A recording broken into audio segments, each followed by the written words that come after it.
Say hello to Luther, the RESCUE-RADO.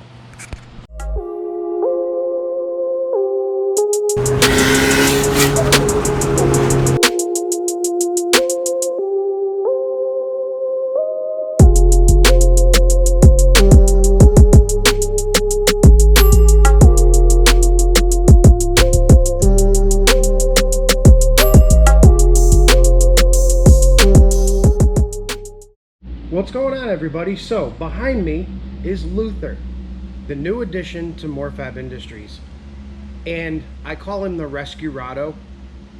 We'll give you a quick backstory, then we'll get into what we're going to do with this thing. So a very good friend of mine owned this truck, and he hasn't driven it since February. And about a year ago, we did all the front end work on it. We did brake lines on it. We did all kinds of stuff to this truck, and he got a new truck and basically parked this one. So I was cruising around Instagram, and I happened to see him post it for sale as I was asking him about the truck. So I was just about to text him to ask him about the truck. He posted it for sale. I jumped all over it. We picked it up, and now we're going to bring this thing back to life. Always good to have a pickup truck, especially in the Northeast with the snow and everything else. So I figured, you know what? Price was right. It's not a bad truck. It runs, it drives, has some issues, but we're going to get into everything that we're going to be doing with this truck. And yeah, I don't know, maybe I'll just stop blabbing. I'll show you guys exactly what we got.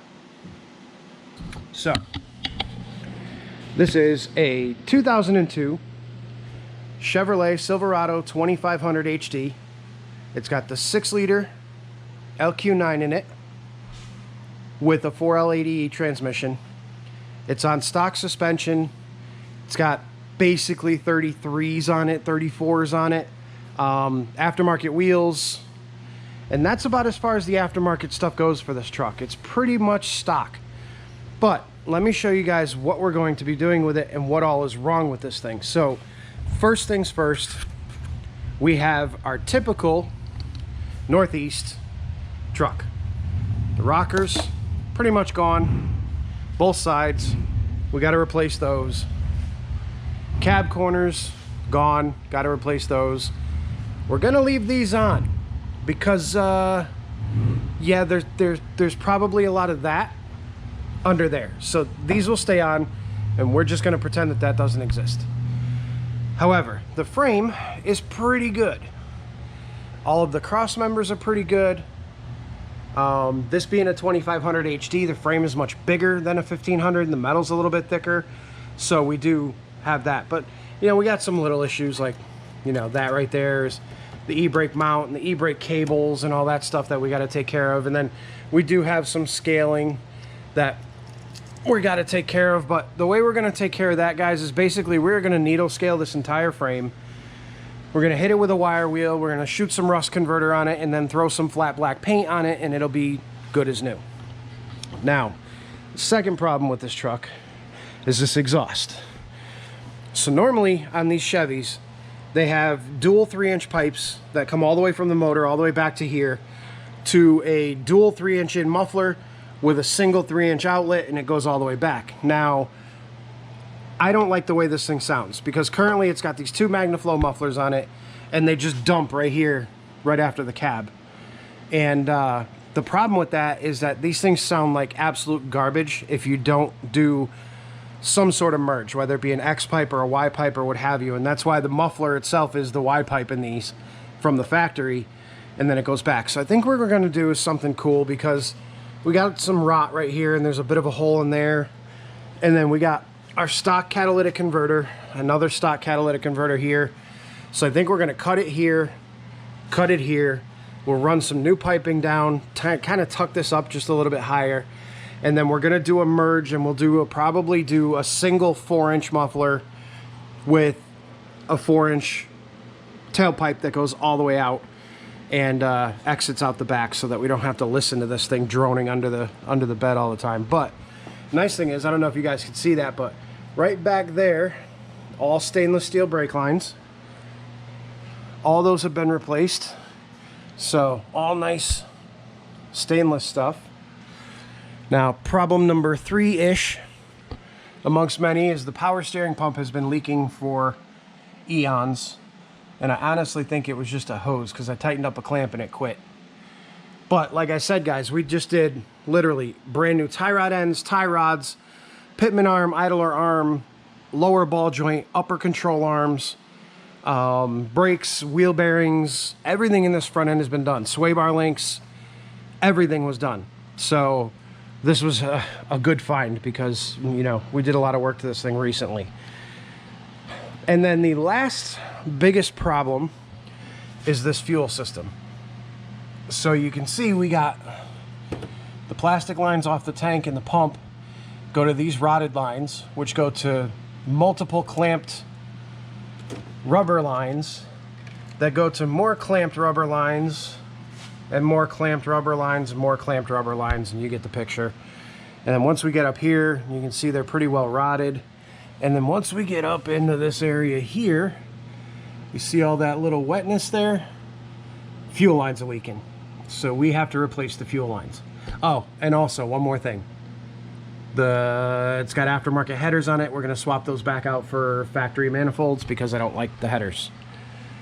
But other than that, I think we're doing pretty good. Oh, and we need a gas tank strap.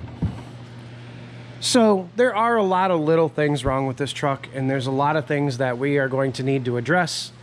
There's a lot of things that we're not even going to bother addressing, but one of the big things, again, another thing at the back of the vehicle here, sorry this is all over the place, guys, but we've got trailer hitch, loose bolts, no bolts, one bolt, wrong size nut, no bolt. So towing something with this would be a big no-no because the hitch is literally held on by 2 bolts and 2 loose bolts. So we got to take care of that. We have to address that and repair that. But it's got good bones. It's got good bones. Luther has good bones. We just need to kind of fix all this skin. So that is the plans for the truck. Now there's no other plans other than that as far as modifications go and anything like that. We just kind of want a nice, reliable shop vehicle that we can go and pick up engines if we need to. We can go and pick up, you know, whatever we might need, and, you know, maybe we'll get some cosmetic stuff done on it.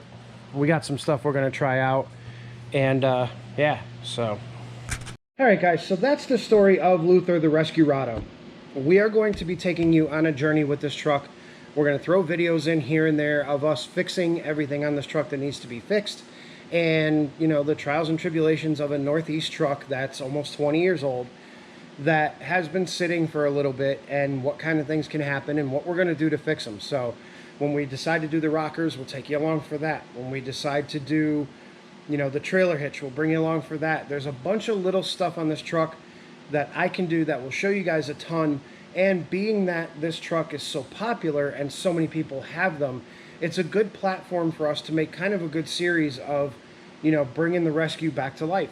And that's what we're going to do. So first video that we're going to do on this particular truck is going to be something really, really cool. I can't wait to show this to you guys. So what I'm going to do is give you a little sneak peek. Now, you saw how the fuel lines in that thing were rotted. Normally, you can buy the full fuel line kit from either Dorman or GM directly or whatever. It's about $300, and it comes with the feed line, the return line, the filter, the soft lines that are in the middle, and everything else that goes along with it. But the one thing that you have not going for you with that kit is that it is actually a very humongous pain in the butt to install. Pulling out the factory fuel lines to put new ones back in place, they interfere with the brake lines. You could potentially be ripping apart brake lines.